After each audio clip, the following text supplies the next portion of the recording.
وأن ذلك الوجود حقیقت جمیع الموجودات وأن جمیع الکائنات حتی الذرۃ لا يخلو عن ذلك الوجود وأن ذلك ليس بمعنى التحقق والحصول بل بمعنى الذات لأنهما من المعاني المصدرية لأنهما ليسا بموجودين في الخارج.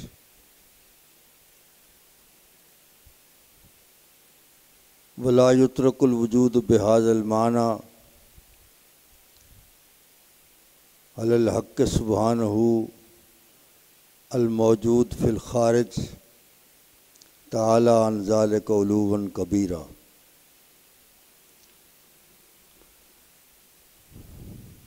محترم حاضرین و ناظرین اور آن لائن یہ محفل دیکھنے والے تمام معزز ناظرین،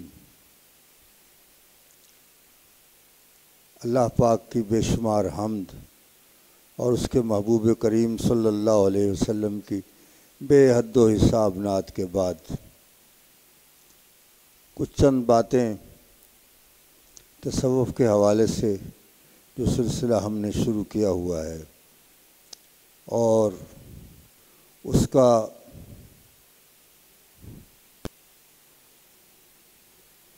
سبق کل سے شروع ہوا تھا، 2 سبق ہو چکے ہیں، آج یہ تیسرا سبق ہے۔ کچھ دوست نئے آئے ہیں تو میں اجمالاً ربط دینے کے لیے وہ چیزیں دہرا دیتا ہوں۔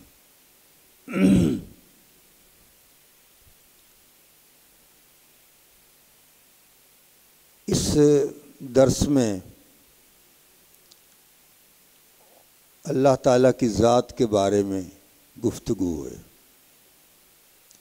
حق سبحانہ و تعالیٰ کیا ہے، یہ بھی میں نے عرض کیا تھا کہ کوئی یہ سمجھ نہیں سکتا کہ وہ کیا ہے، کیونکہ اگر وہ سمجھ میں آ جائے تو پھر تو خدا تو نہیں ہے۔ خدا وہی ہوتا ہے جو سمجھ میں ہی نہ آئے۔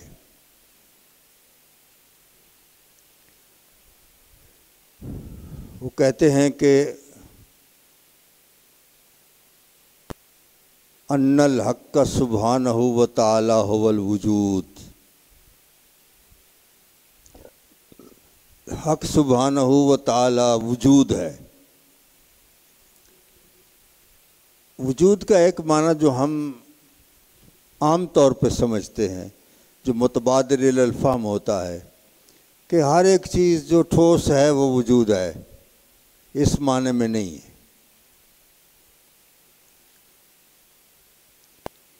کیونکہ آپ جو معنی مراد رکھتے ہیں ذہن میں کہ یہ وجود ہے، جیسے کسی کتاب کا وجود ہے، کسی پتھر کا وجود ہے، کسی گلاس کا وجود ہے، اس کی کوئی شکل ہوگی، اس کی کوئی حد ہوگی کہ 3 انچ ہے، 4 انچ ہے، اس کا کوئی حصر ہوگا کہ اس دائرے کے اندر رہے گی۔ لیکن ہم جو مراد لے رہے ہیں حق سبحانہ و تعالیٰ کے لیے کہ وہ ایک وجود ہے، اس سے مراد ایسا وجود ہے کہ لیس لہ شکل، اس کی کوئی شکل نہیں،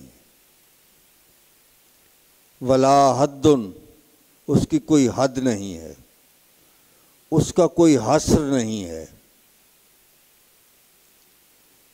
ایک تو یہ فرق ہوا وجود کے معنی میں، اور دوسری چیز اس وجود کے بارے میں یہ بیان کرتے ہیں کہ باوجود کہ وہ وجود جس کا اطلاق ہم حق سبحانہ و تعالیٰ پر کر رہے ہیں، اس وجود کی کوئی شکل نہیں ہے، کوئی حد نہیں ہے، کوئی حصر نہیں ہے، اس کے باوجود اس نے اپنا ظہور فرمایا شکل میں بھی حدود میں بھی اپنا ظہور فرمایا ہے، جس کی اپنی کوئی شکل نہیں ہے، کوئی حد نہیں ہے، کوئی حصر نہیں ہے، اس نے اپنا ظہور فرمایا ہے شکلوں میں، حدود میں اس نے ظہور فرمایا ہے۔ اچھا، یہ کیوں ظہور فرمایا؟ کہ اللہ جمیل، اللہ بہت خوبصورت ہے، اور جمیل کی یہ شان ہوتی ہے کہ نکورو تاب مستوری ندارت، خوبصورت جو چیز ہو اس کو آپ چھپا دیں، وہ چھپانے کی تاب نہیں رکھتی۔ جو دربندی زروزن سر برارت، اگر آپ دروازہ بند کر دیں تو وہ روشن دان سے سر نکال لے گا، کہے گا میں کس لیے خوبصورت ہوں کہ کوئی مجھے دیکھے ہی نہ۔ تو یہ ظہور کا منشا ہے، یہ وجہ ہے ظہور کی کہ وہ اتنا خوبصورت ہے اور وہ کہتا ہے کہ مجھے کوئی دیکھے ہی نہ، تو پھر وہ اپنا ظہور فرماتا ہے۔ اس کی اپنی تو نہ شکل ہے، نہ حد ہے، نہ حصر ہے، لیکن وہ ظہور کس میں فرماتا ہے؟ مختلف اشکال میں، مختلف حدود میں وہ ظہور فرماتا ہے۔ لیکن اس کی یہ بھی شان ہے کہ جب وہ ان حدود میں اشکال میں اپنا ظہور فرماتا ہے تو لم یتغیر اما کانا من عدم شکل و عدم الحد، ظہور سے پہلے ان اشکال میں، ان حدود میں، ظہور سے پہلے جس طرح اس کی کوئی شکل اور حد نہیں تھی، ظہور کے بعد بھی اس کی اپنی کوئی شکل اور حد نہیں ہوگی۔ یہ وہ مظاہر ہوں گے جن میں وہ اپنا ظہور فرماتا ہے۔ الان کما کان، جیسے پہلے تھا ویسے رہے گا، یعنی ظہور سے پہلے بھی ایسے تھا اور ظہور کے بعد بھی وہ اسی طرح رہے گا۔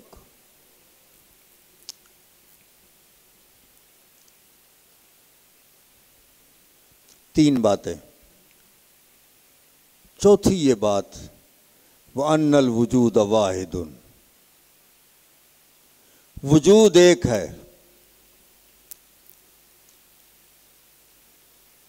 جس وجود کی ہم بات کر رہے ہیں ایسا وجود ایک ہے۔ اس وجود سے مراد ڈھانچہ جسم نہیں ہے، یہ وجود ایک ہے جس کی ہم بات کر رہے ہیں۔ واللباس مختلفۃ ومتعددۃ، لباس مختلف ہیں، متعدد ہیں، زیادہ ہیں لباس، ایک دوسرے سے الگ الگ ہیں۔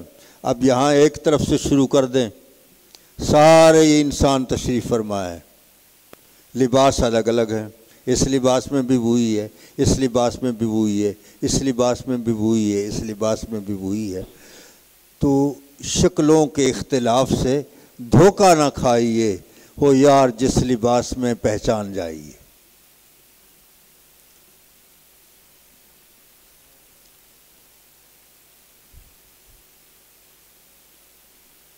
اور فرماتے ہیں پانچویں چیز کہ یہ وجود ایک ہے، وجود ایک ہے، موجودات، یہ جو سب کچھ نظر آ رہا ہے یہ موجودات ہے، اور جس وجود کی ہم بات کر رہے ہیں وہ وجود ان تمام موجودات کی حقیقت ہے اور باطن ہے۔ ان تمام موجودات کی حقیقت وہی وجود ہے، ان تمام موجودات کا باطن وہی وجود ہے۔ حضرت خواجہ محمد یار فریدی علیہ رحمت سے سوال کیا گیا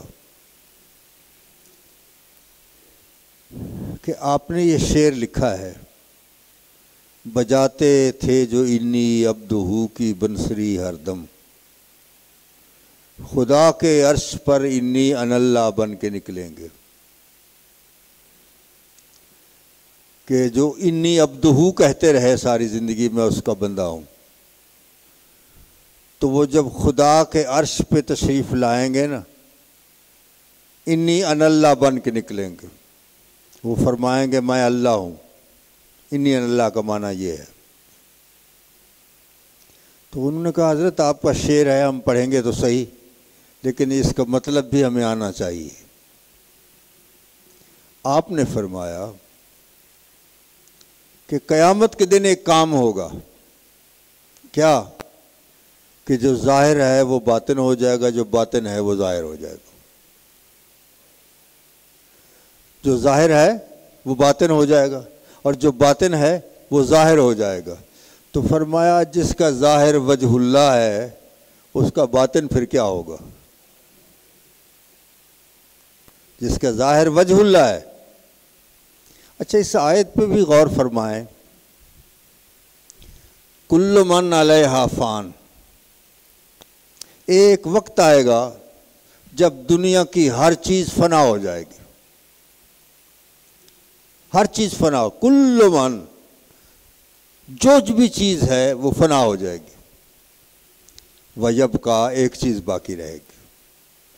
اب عام علماء ترجمہ کرتے ہیں کہ اللہ باقی رہے گا. حالانکہ آیت یہ نہیں ہے. آیت یہ نہیں کہہ رہی کہ صرف اللہ باقی رہے گا باقی ہر چیز فنا ہو جائے گی. آیت یہ ہے وَيَبْقَى وَجْهُ رَبِّكَ،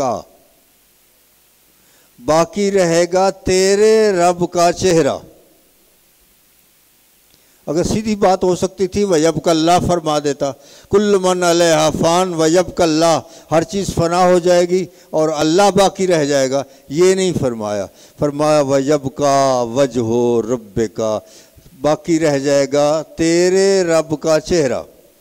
جو ساری کائنات کا خالق ہے وہ اپنی ساری کائنات کو نظر انداز کر کے فرمایا یہ جو باقی رہے گا نا یہ تیرے رب کا چہرہ ہوگا. وَيَبْقَى وَجْهُ رَبِّكَ. تو وہ چہرہ پھر کون سا ہوگا؟ تو ساری کائنات میں ڈھونڈے جو سب سے حسین چہرہ ہوگا وہ رب کا چہرہ ہوگا. تو اسی لیے حضرت خواجہ محمد یار فریدی علیہ رحمت نے فرمایا کہ جس کا ظاہر وجہ اللہ ہے اس کا جب باطن ہوگا تو پھر وہ اللہ نہیں ہوگا تو پھر کیا ہوگا. ویسے بھی میں ایک اس میں اضافہ کر رہا ہوں کہ خدا کے عرش پر خدا کے علاوہ کوئی ہو سکتا ہے؟ عرش تو خدا کا ہے، کوئی غیر تو وہاں جا نہیں سکتا. تو پھر جو اس پہ آئے گا تو پھر وہی ہوگا. بات یہ ہے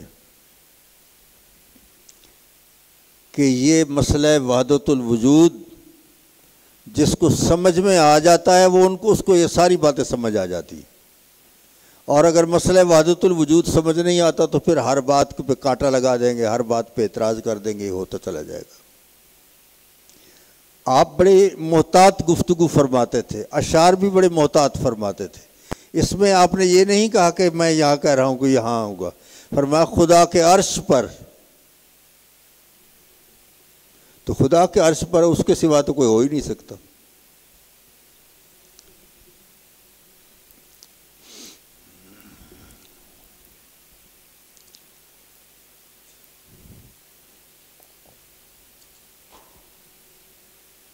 یار یہ کیا کرے نا بھائی، پتہ کرو.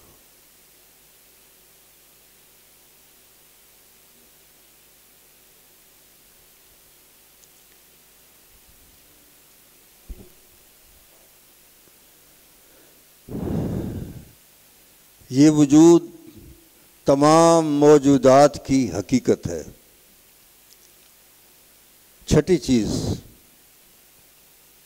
وَأَنَّ جَمِيعَ الْكَائِنَاتِ حَتَّى الذَّرَّةَ لَا يَخْلُو عَنْ ذَلِكَ الْوُجُودِ. تمام کائنات یہاں تک کہ کوئی ایک ذرہ بھی اس وجود سے خالی نہیں ہے. اگر کسی ایک ذرے کو کے بارے میں آپ یہ کہیں اس میں وہ وجود نہیں ہے تو پھر تو خدا کے وجود کا انکار کر دیا گیا. وہ تو ہر جگہ ہر ذرے میں موجود ہے.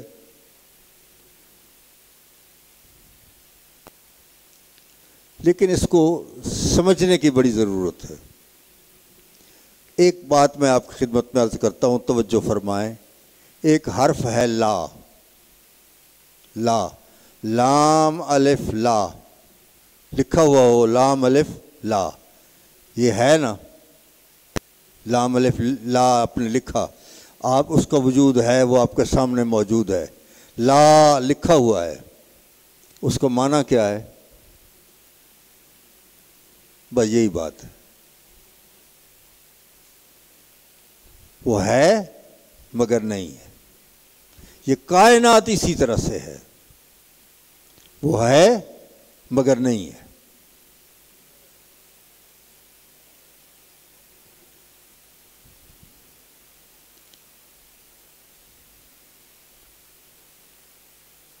تو حضرات، اہل تصوف کے ہاں معنی بڑی مختلف ہو جاتے ہیں۔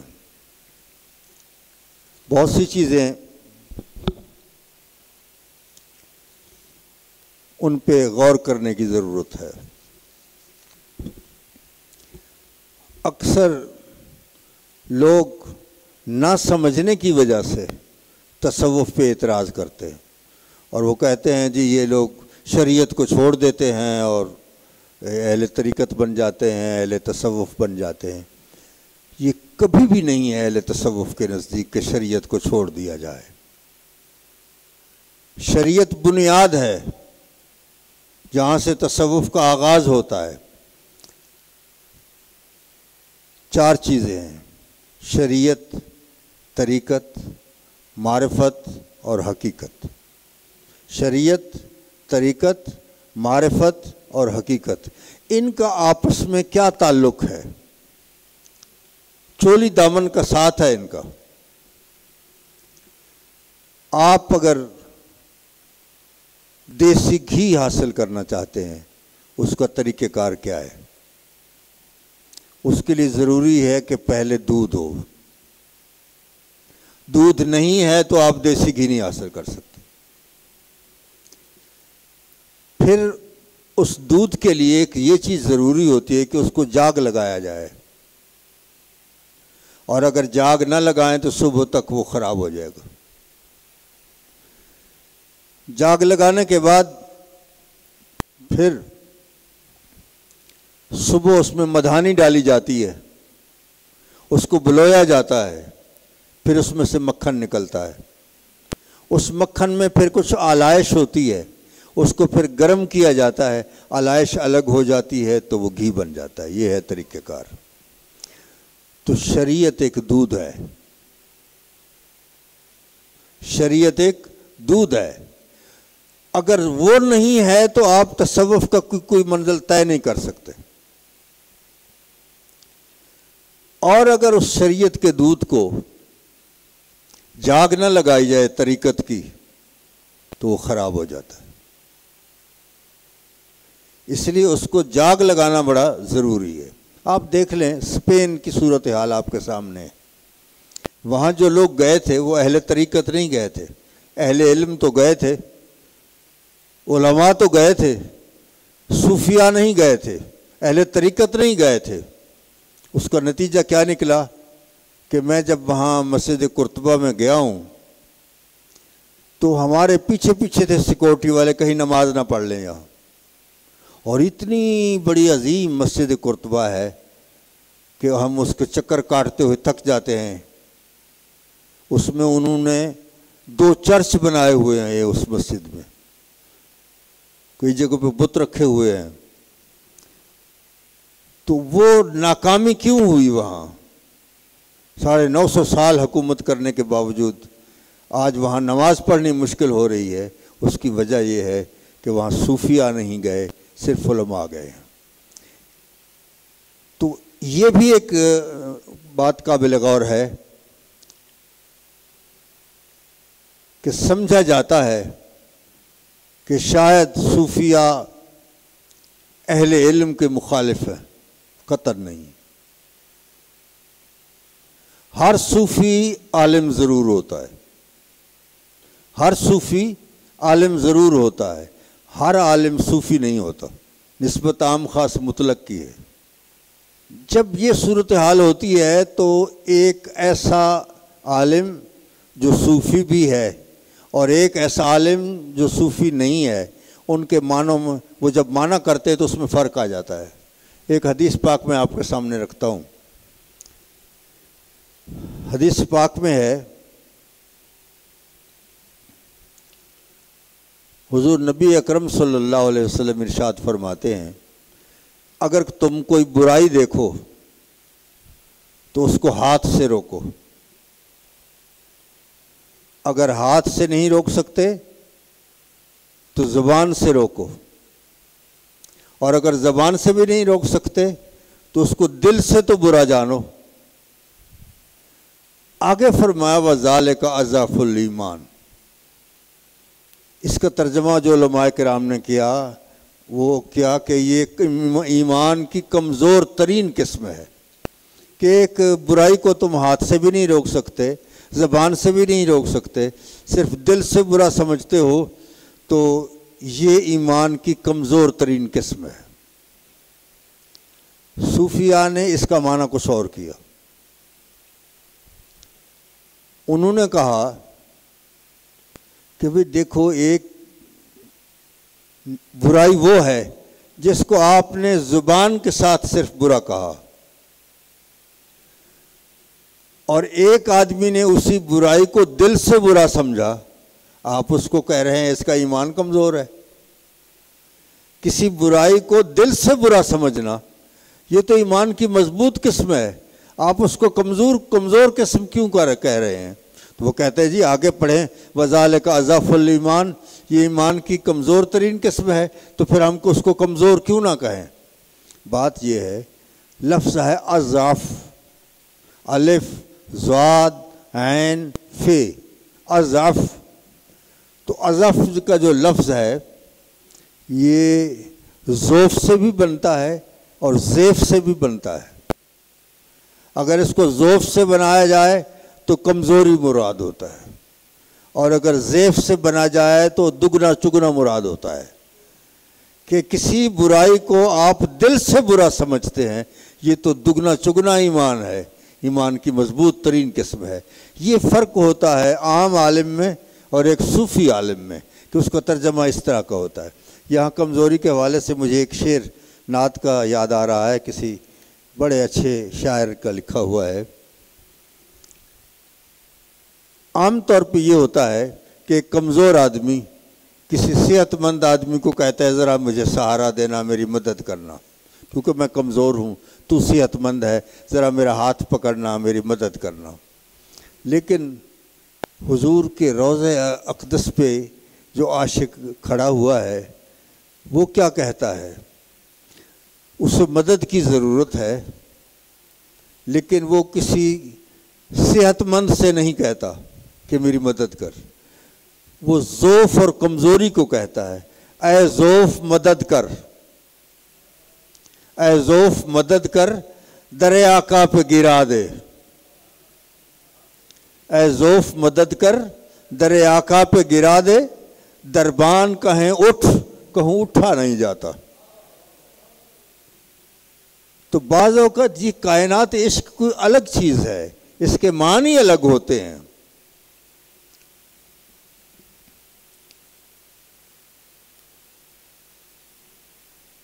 تو پھر جب وہ طریقت کی جاگ لگ جائے گی، شریعت کے دودھ کو جب طریقت کی جاگ لگ جائے گی تو پھر شیخ کامل اس میں پھر مدھانی ڈالتا ہے۔ جب مدھانی ڈالتا ہے تو اس سے مکھن نکل آتا ہے، معرفت کا مکھن، اور اس کو جب وہ اس کی آلائش جتنی ہوتی ہے ساری اس کو الگ کر دیتا ہے تو پھر حقیقت کا گھی نکل آتا ہے۔ یہ ہے شریعت، طریقت، معرفت اور حقیقت کا آپس میں چولی دامن کا ساتھ ہے، یہ کوئی الگ چیزیں نہیں ہیں اس میں۔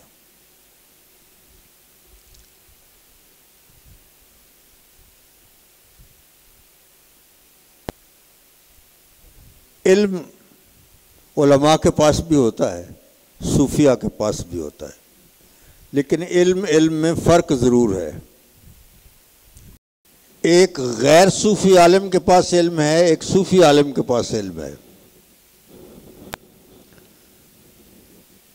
جو غیر صوفی عالم ہے اس کے پاس جو علم ہے وہ کون سا علم ہے؟ وہ ہے علم الاوراق۔ ورقے پہ جو لکھا ہوا ہے وہ اس نے پڑھ لیا، یہ علم الاوراق ہے۔ اس میں لکھا ہوا تھا چینی میٹھی ہوتی ہے، اس نے کہہ دیا چینی میٹھی ہوتی ہے، کبھی چکھنے کا موقع نہیں ملا۔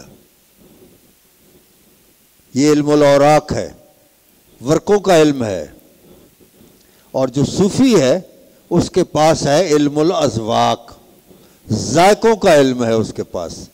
بس یہی فرق ہے، وہ پڑھ کر بتاتا ہے اور وہ چکھ کر بتاتا ہے، وہ ذائقہ اور ٹیسٹ کر کے وہ بتاتا ہے، یہ فرق ہے۔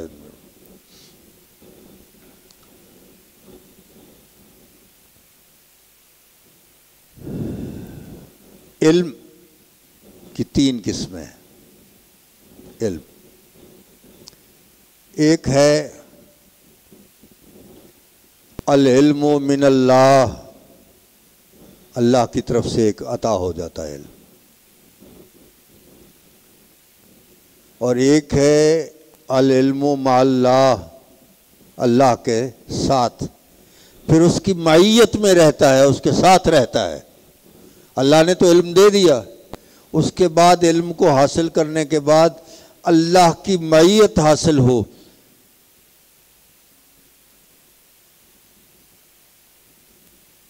اللہ سے کبھی الگ نہ رہے، ہر وقت اس کی معیت ہو شامل۔ مجھے یاد آ رہا ہے ایک بڑا باریک فرق، حضرت سلیمان علیہ السلام نے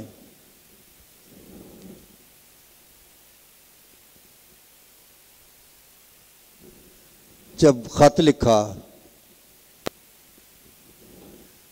کہ عبارت کیا تھی، اِنَّهُ مِن سُلَيْمَانَ وَإِنَّهُ بِسْمِ اللَّهِ الرَّحْمَنِ الرَّحِيمِ، یہ خط سلیمان کی طرف سے ہے اور یہ اللہ کے نام کے ساتھ ہے جو بڑا مہربان نہایت رحم والا ہے، یہ ترجمہ ہوا۔ تو آپ نے پہلے اپنا نام لیا، اِنَّهُ مِن سلیمان، یہ کسی کی طرف سے ہے؟ حضرت سلیمان کی طرف سے ہے۔ وَإِنَّهُ بِسْمِ اللَّهِ الرَّحْمَنِ الرَّحِيمِ، اور بے شک وہ اللہ کے نام کے ساتھ ہے جو بڑا مہربان نہایت رحم والا ہے۔ لیکن سرکار نے جو فرمایا، دو طریقے تھے اس عبارت کے، ایک تھا مان اللہ، ہمارے ساتھ اللہ ہے، اور تھا ان اللہ معنا، بے شک اللہ ہمارے ساتھ ہے۔ پہلے اللہ کا ذکر پھر اپنا ذکر۔ حضرت سلیمان علیہ السلام نے پہلے اپنا ذکر کیا پھر اللہ کا ذکر کیا، حضور نے پہلے اللہ کا ذکر کیا پھر اپنا ذکر کیا۔ تو معیت جو ہے وہ اللہ کے ہر وقت شامل حال ہو۔ اور تیسرا ہے علم باللہ، جو علم بھی آپ حاصل کر رہے ہیں وہ اللہ کے ساتھ حاصل کر رہے ہیں، اللہ کے بغیر کوئی علم حاصل نہیں ہوتا۔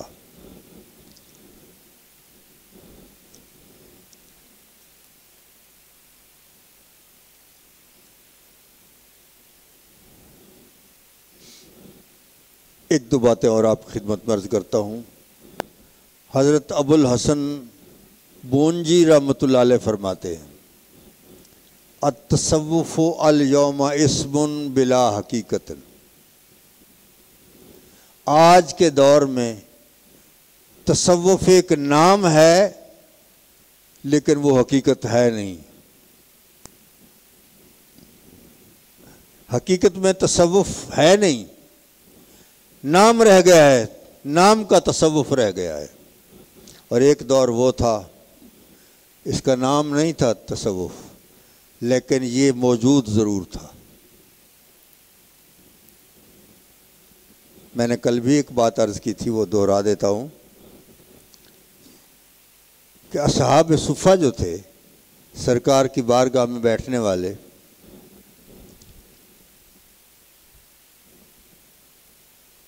یہ اس چبوترے پہ تشریف فرما ہوتے تھے. آج بھی اگر اس چبوترے پہ جانے دیں تو بڑی روحانیت محسوس ہوتی ہے. وہاں بیٹھ کر دل کو تسکین حاصل ہوتی ہے. نماز کی بڑی اہمیت ہے، نماز کا بڑا مقام ہے. تو نماز فرض ہے، لیکن فرض کب ہوئی؟ جب حضور معراج پر تشریف لے گئے. اور سرکار معراج پر کب تشریف لے گئے؟ اسلام کے آنے سے 11 سال بعد. تو نماز جو ہم فرض پڑھتے ہیں، یہ نماز تو ہمیں ملی 11 سال بعد. اس 11 سال کے عرصے میں عبادت کیا تھی؟ نماز تو تھی نہیں. یہ نماز جو ہم پڑھتے ہیں، اس وقت عبادت کیا تھی؟ وہ سرکار کے چہرے انور کو دیکھنا ہی عبادت تھی. اسی لیے حضور سیدنا صدیق اکبر رضی اللہ تعالیٰ عنہ نے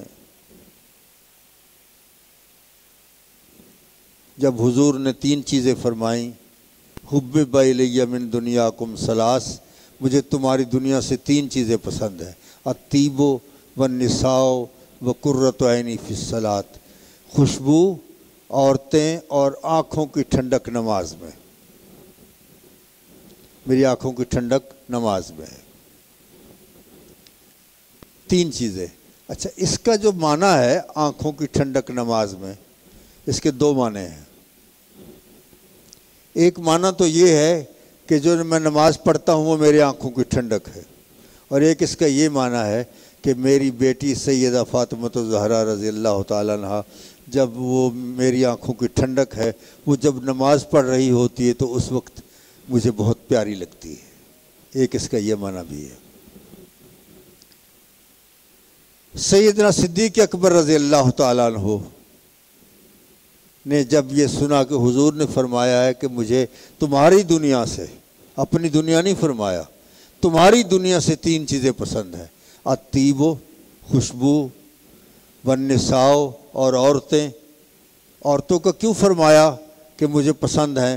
اس لیے کہ عورت جو ہے وہ ناقص العقل ہوتی ہے، اس کی عقل ناقص ہوتی ہے. حضور نے پسند فرما کے اس کو اہمیت دے دی.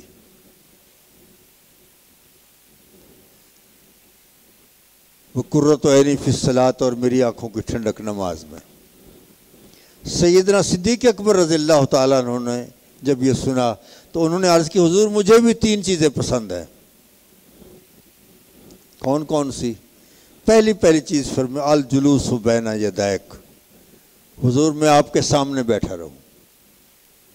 وَإِنفَاقُ مَالِي عَلَيْكَ، اور میں اپنا مال آپ پہ خرچ کرتا رہوں. تیسری چیز حضور نے فرمایا، عرض کی حضور کی بارگاہ میں کہ میں چاہتا ہوں کہ میری اتنی بیٹیاں ہوں، یکے بعد دیگر میں آپ کے نکاح میں دیتا چلا جاؤں. تو سامنے بیٹھنا، دیکھتے رہنا، یہ بہت بڑی عبادت ہے. بلکہ میں مشائخ چشت کا ایک وظیفہ آپ کو بتاتا ہوں، بڑا اہم وظیفہ ہے. عصر کی نماز کے بعد شیخ کے آستان پہ چلے جائیں اور پڑھنا کچھ نہیں ہے، صرف دیکھتے رہنا ہے خاموشی کے ساتھ. دل میں بھی کوئی خواہش نہ کریں، خالصتاً دیکھنا، یہ بہت بڑا کامیاب وظیفہ ہے. دیکھنا اصل میں سب چیز ہے. آدمی دی دست باقی پوست دست. آدمی آنکھ کی پتلی کو بھی کہتے ہیں،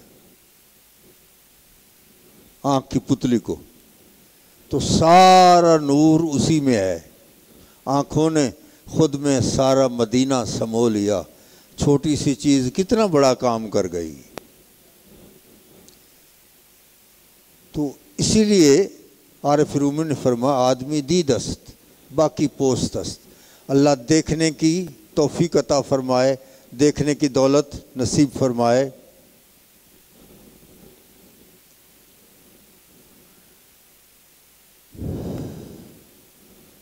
میں چند چیزیں آپ کی خدمت میں عرض کرتا ہوں، آپ ان کو نوٹ بھی فرما لیں گے۔ صوفیاء کرام کے ارشادات میں سے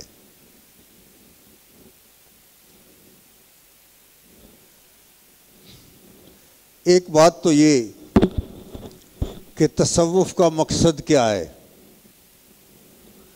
تزکیہ نفس، نفس کو پاک کر دینا۔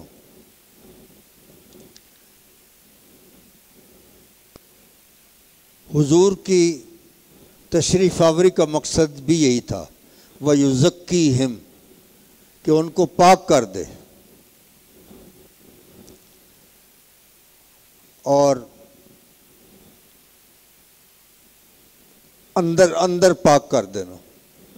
بڑی معروف مثال میں بہت دفعہ آپ کو دے چکا ہوں، آپ کو یاد ہوگی، پھر عرض کر دیتا ہوں کہ بنسری جو بجتی ہے اس کی آواز میں بڑا درد اور سوز ہوتا ہے۔ عارف رومی فرماتے ہیں، ذرا اس سے پوچھو تو صحیح، یہ اتنا درد کہاں سے لائی ہے؟ کیا کہہ رہی ہے؟ اس کی داستان کیا ہے؟ تو عارف رومی فرماتے ہیں، بشنو از نئے چوں حکایت می کند، وز جدائی ہا شکایت می کند۔ یہ وچھوڑے کی بات کر رہی ہے۔ یہ بولتی کیسے ہے؟ وہ فرماتے ہیں، وہ بتا رہی ہے، میں تو ایک جنگل کا کانا تھی، ایک پودے کے اندر، اس میں میرے دوست، احباب، سہیلیاں، رشتہ دار، عزیز و اقارب سارے اس پودے کے اندر موجود تھے۔ پھر میں نے کیا کیا؟ ایک کی خاطر سب کو چھوڑ دیا اور میں ایک کی ہو گئی۔ اور کسی کا ہو جانا، ایک بچی آپ کے گھر میں پیدا ہوتی ہے،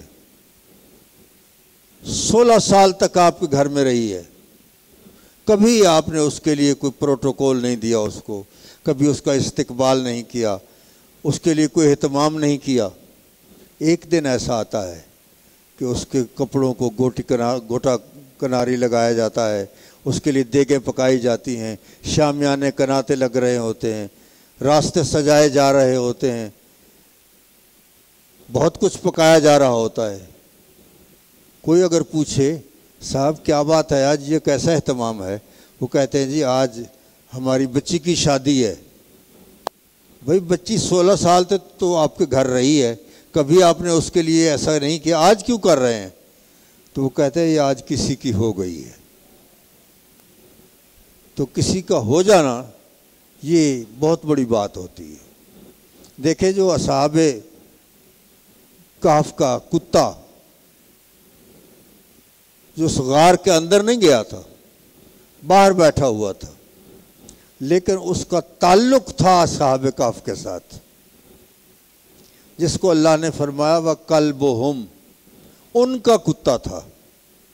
یہ نہیں فرمایا کہ ایک کتا تھا، فرمایا وَقَلْبُهُمْ، ان کا کتا تھا۔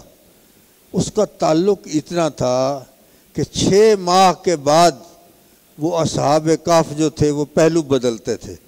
کتا بھی باہر بیٹھا ہوا 6 ماہ کے بعد پہلو بدلتا تھا۔ اس کا جو تعلق تھا، نسبت تھی اس کو اصحاب کہف کے ساتھ، تو اللہ نے فرمایا یہ بھی انسانی شکل میں بہشت میں جائے گا کتا۔ لوگ اعتراض کرتے ہیں کہ جی آپ جو بہشتی دروازے سے گزرتے ہیں ایسے کوئی بندہ بہشتی ہو جاتا ہے؟ اگر کتا بہشتی ہو سکتا ہے نسبت کے ساتھ، تو انسان کیوں نہیں بہشتی ہو سکتا؟ لیکن بات یہ ہے کہ قلبہم، ان کا کتا، تو انسان بھی جب کسی کا ہو جاتا ہے تو پھر اس کے لیے جنت کے دروازے کھول دیے جاتے ہیں۔ تو وہ کانا کہتا ہے، بنسری کہتی ہے، میں تو جنگل کا ایک کانا تھی، پھر میں نے ایک کے لیے سب کو چھوڑ دیا۔ اور اپنے آپ کو اس کے مکمل طور پہ حوالے کر دیا کہ تو جس طرح چاہے مجھے استعمال کر. تو پھر اس نے کیا کیا؟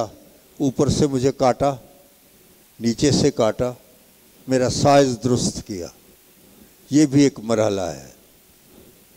اس کے بعد پھر وہ کہتی ہے کہ میرے اندر کچا مادہ تھا، اس نے پھر ورمے کے ساتھ میرے اندر کو صاف کر دیا. یہ تزکیہ ہے. پھر اس کو تحلیہ، تزکیہ کے بعد پھر تحلیہ ہوتا ہے. تحلیہ یعنی اس کو آراستہ کرنا، چمکا دینا ان کو اندر سے.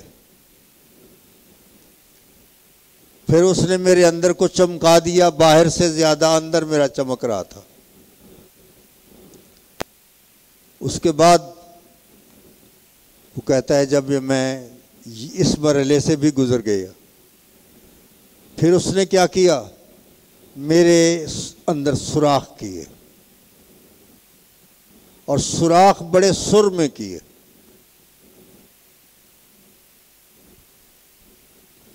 پھر وہ کہتی ہے کہ میرے 2 منہ بن گئے تھے. ایک منہ وہ جس سے آواز نکل رہی ہے، اور ایک منہ وہ جس میں آواز ڈالی جا رہی ہے. جس سے آواز نکل رہی ہے وہ تو ظاہر تھا، سب لوگ دیکھتے تھے کہ اس سے آواز نکل رہی ہے اور کہتے تھے کہ یہ بنسری بج رہی ہے. حالانکہ ایک میرا منہ اور بھی ہے جو یار نے منہ میں چھپایا ہوا ہے. بولتا وہی ہے، نام میرا ہوتا ہے. گفتہ او گفتہ اللہ بود، گرچہ از حلقوم عبداللہ بود. جب ان مراحل سے کوئی آدمی گزر جاتا ہے تو پھر اس کا بولنا نہیں ہوتا، پھر اسی کا بولنا ہوتا ہے.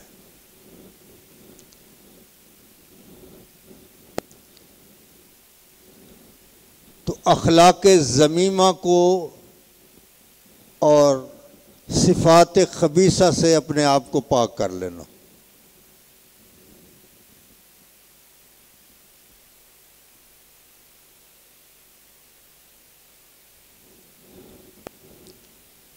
بری عادتوں سے دل کو پاک کر لینا.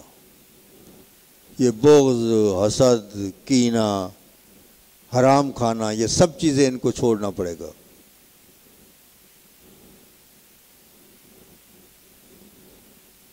دوسروں کے عیب تلاش کرنا. حضور علیہ الصلوۃ والسلام فرماتے ہیں اذا اراد اللہ بعبد خیرا، جب اللہ کسی بندے کی خیر چاہتا ہے تو کیا کرتا ہے؟ بصرہ بعیوب نفسہ، اس کو اپنے عیب، اپنے نفس کے، اپنی ذات کے عیب دیکھنے کی طاقت دے دیتا ہے. وہ اپنے عیب دیکھتا ہے، دوسرے کے عیب نہیں دیکھتا. ایک مصر کے بہت بڑے مفتی تھے، انہوں نے کہا کہ آج تک مجھے کسی نے لاجواب نہیں کیا سوائے ایک عورت کے، جو ایک پرات میں کچھ لے کے جا رہی تھی، اس کے اوپر کپڑا ڈالا ہوا تھا. میں نے پوچھا اس میں کیا ہے؟ تو اس نے کہا اگر تجھے بتانا ہوتا تو میں اوپر کپڑا ڈالتی. مقصد ان کا یہ ہے کہ اللہ جس کا پردہ رکھتا ہے تم کیوں پردہ چاک کرتے ہو.